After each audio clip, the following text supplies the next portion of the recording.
Picture this. It's a random Tuesday morning. You're scrolling through your phone like any other day. Then you see it. The message no one wants to read. You've just been laid off. Effective immediately. You're stunned. Rent is due in 10 days. There's less than $100 in your account. No backup plan, no savings, and no time. This isn't just a story. It's the harsh reality for millions right now in 2025. Over 3 million people have already lost their jobs this year, and 60% of them didn't even have $500 saved. The truth is, most people are one unexpected bill away from financial ruin, but it doesn't have to be that way. Today we're going to break down exactly how to build an emergency fund from scratch. Even if you live paycheck to paycheck, you'll get real numbers, realistic examples, and a step-by-step system that can protect your future and buy your peace of mind.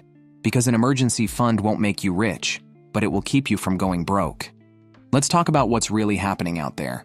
This year began with massive job cuts across industries. Amazon laid off thousands.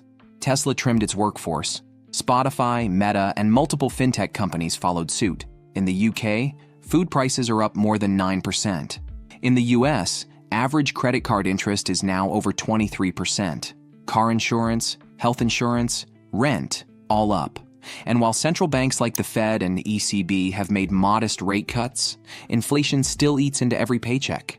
Meanwhile, wages aren't keeping pace. Even people earning $60,000 or $100,000 a year are struggling to save. Credit card debt has hit new records. Financial stress is now one of the top causes of anxiety and depression. So what's the solution? It's not winning the lottery or timing the market. It's having a financial shield in place. A buffer that protects you from the next shock.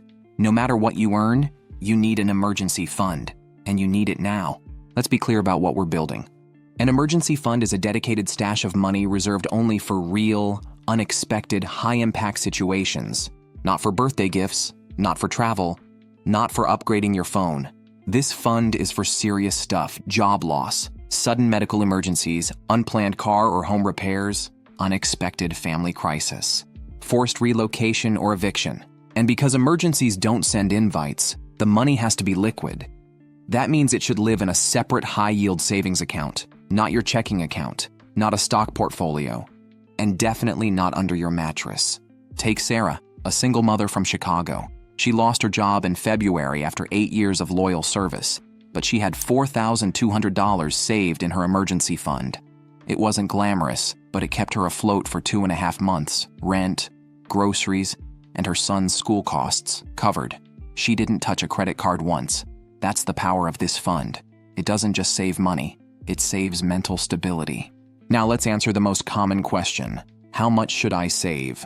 The traditional advice used to be 3 to 6 months of essential expenses. That still holds up as a base, but in 2025, it's really just the starting line. The cost of living is higher. Job markets are more volatile. It takes longer to get rehired. And emergencies are more expensive. If you're single with no dependents, you should be aiming for $3,000 to $6,000 as a basic cushion. If you're a couple without kids, raise that to $6,000 to $10,000. And if you have children or dependents, you need to think in the $10,000 to $20,000 range or more. Let's look at a real example. Pedro lives in Austin. His monthly essentials are rent, $1,500, groceries, $500, transportation, $300, insurance, $200, other essentials, $200. That's $2,700 per month just to survive. To be safe, his emergency fund target is $8,100. That covers 3 months of survival. If you're earning less than that, your number will be lower. That's okay. The principle is the same. Protect your basic living expenses for at least 2 to 3 months. Build from there. This fund isn't just about dollars, it's about peace. Knowing that if your car breaks down or your job disappears, you won't go into panic mode. That kind of mental freedom is priceless. Most people don't even realize how much stress they carry from living without a cushion. It's the mental load of knowing that one mistake, one emergency, one missed paycheck could throw your whole life off course.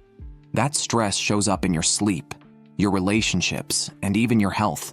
But when you have an emergency fund, even a small one, it's like flipping a switch. You breathe differently. You make better decisions. You stop operating from fear. And ironically, Once you stop panicking about money, you often find yourself making more of it. Let's now get tactical. How do you go from zero to a real emergency fund? Step 1. Open a separate savings account. Use a high-yield savings account, not your checking account. You want the money accessible, but not too tempting. Look for accounts that pay 3.5 to 4.5% APY. Banks like Ally, Capital One, EQ Bank, and Scalable Capital are good options. Step 2. Set your first milestone goal, $500. That's your emergency starter fund. How do you get it fast? Sell unused stuff. Pause a few subscriptions. Deliver food twice a week. Do a few hours of freelance work. Juan did just that. He stopped buying takeout coffee, canceled Spotify and Netflix for 3 months, and picked up a side gig for 2 weekends. He hit $560 in 8 weeks, pain-free. Step 3. Automate it. Set up auto transfers every Friday. Even $15 a week is a start. Use roundup apps like Chime, Acorns, or Revolut. If you get a bonus or a refund, drop it into the fund. Every little bit adds up. Step 4. Adjust as you grow. If you get a raise your savings rate too. If you hit $1,000, stretch it to $2,000. Momentum is your greatest ally. This isn't about perfection, it's about progress. You're building a wall, one brick at a time. Every dollar is a layer of protection. Even with the best intentions, most people fall into the same traps when building an emergency fund. Mistake 1. Using credit cards as your safety net. They aren't. They come with high interest and can lead to a debt spiral. Mistake 2. Keeping your fund in your main checking account. It's too easy to spend. Keep it separate. Mistake 3. Using the fund for non-emergencies like gifts, sales, or vacations. If it's not urgent and necessary, it's not an emergency. Mistake 4. Stopping too early. Hitting $500 is just the beginning, not the finish line. If you ever dip into your emergency fund, rebuild it before you spend on anything else. Think of it like putting your oxygen mask on first. Once your emergency fund is full, say $5,000, $10,000, or whatever fits your life, you don't need to keep growing it. Now you move on. Start investing in a Roth IRA, index funds, or a side business. Build toward long-term wealth. Your emergency fund is your shield. Your investments, that's your offense. Elena saved $7,000 in 9 months. Now she invests $200 per month in the S&P 500 and sleeps better than ever. The fund gave her options, and options create freedom. An emergency fund isn't about fear. It's about power. It's about protecting your peace when the world doesn't care about your paycheck. You might never use it. That's fine. But if you ever need it, it could be the only thing standing between you and financial chaos.